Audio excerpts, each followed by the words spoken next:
ready for Overwatch? Hell yeah! Countdown, 10, 9, 8, 7, 6, 5, 4, 3, 2, 1, let's go! So let's get one thing straight right away. If you're not already a gamer, this world is not for you. It's for your kids. Very exciting. I could scream right now. Just like at a basketball game or a football game, these fans buy tickets, merchandise, team jerseys. What is this, like the NBA or the NFL? Like, is this legit? My own family, my brother's the other, he's like, that's not real sports. I'm like, well, maybe to you, buddy, but we definitely follow it more than the NBA, NFL, any of that. They're here to take in live one of the most played and watched video games on the planet. No rules, no mercy, only the strong survive. So why all the hype? Well, Overwatch is a sprawling universe. There are dozens of characters, all with their own backstories. Attackers incoming. At its core, you have 2 teams of 6 doing battle across several different arenas, all with a different goal. Capture the objective. Let's do this! Win the most levels, and you win the entire match. Victory. I see it as the people who are the best in the world at something, right? So whether that is basketball or Overwatch, it is something that takes an incredible amount of skill to be the best at. Rob Moore manages one of the teams, the LA Gladiators. He takes it so seriously because if they win the league championship, the payday is $1 million US. It's legit. It's blinky. It's blinding me. There is a level of commitment and skill that is on display. And so if you are somebody who plays video games, the ability to watch the best in the world is something that video game players find really exciting. 35 million people around the world play this game, and for the opening week of the league, 10 million viewers. This is a sport with professional broadcasters, commentators, state-of-the-art infrastructure, all part of an industry that took in $1.5 billion last year. Any kid in North America who's between the ages of 9 and 10 and high school, all they do is watch YouTube, watch Twitch, they watch these things, and what they're doing is they're watching other people play video games. And make no mistake, where there are young people, there's big money. Consider this, the guy who owns the New England Patriots, he also owns the Boston Overwatch team. And the owners of the LA Rams, they own these guys, the Gladiators. And they're up next. Today we have a choice to be great. Today we have a choice to be a team. Be a team.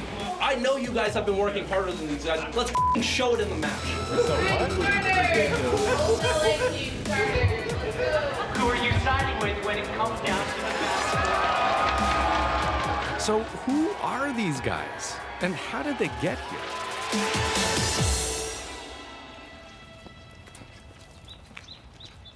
Well, it starts bright and early in the morning. The Gladiators play together, but live together too. This morning walk, coach's orders, part of the routine. How would you describe this life that you've carved out for yourself? Pretty chill. We are playing video games for a living, so it's kind of like a dream job in a way. But it's a job. Yeah, that's where the stress comes in. Can you get to me now? Lane Roberts plays for LA, but he's from Calgary. He's been playing video games since he was a kid, got really good at them, and now he earns a salary, has benefits, sponsors, and responsibilities. None of these guys seem like morning people to me. I myself am not a morning person. This is his coach, David Pay. Did you guys all eat? Yeah. There's bread and banana bread. I think a lot of people would be surprised that the guys even have a coach for what to a lot of people would look like it's a bunch of guys playing computer games. Yeah, I mean, to be honest, it is a bunch of guys playing computer games, but what is basketball, what is soccer? It's just a bunch of guys playing with a ball. Indeed, our Canadian star, better known as Surefour in the gaming world, he's kind of a big deal. You see, before the Overwatch League, there was the Overwatch World Cup. Surefour gets Mana with the die. And Surefour helped Team Canada take second place. A minute remaining, but Canada finishes. I've heard you described as Overwatch royalty, like one of the best in the world at what you do in this game. And yet, if I were to walk down the streets of Vancouver and say, hey, did you see Surefour last night? What kind of answer do you think I would get? Who's Surefour? Probably. Unless they happen to be a gamer that you just found in the street. Do you think that's going to change? It'll take a while. I guess safe to say you're making like a 6-figure salary, right? I make a good amount. You make a good amount of money?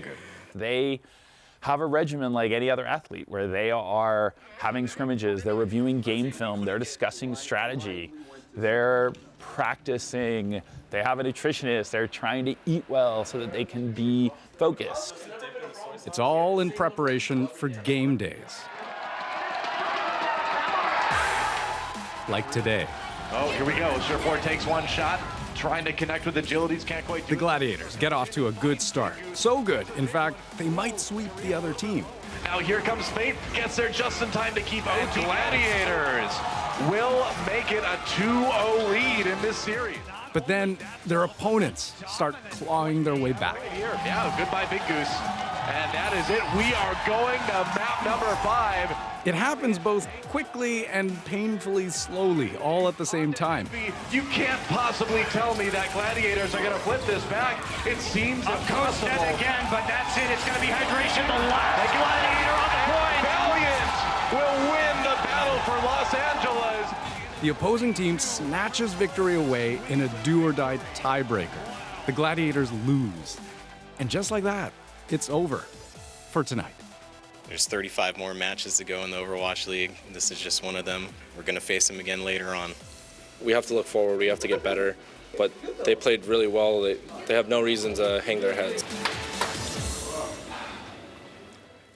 So Ian, just a glimmer there for you of what esports in 2018 looked like. The Overwatch League, interestingly, looking to expand. Toronto, Montreal, Vancouver, high on the list of possible new franchises. And Overwatch isn't even the biggest game out there. By some estimates, the global esports audience, close to 400 million people.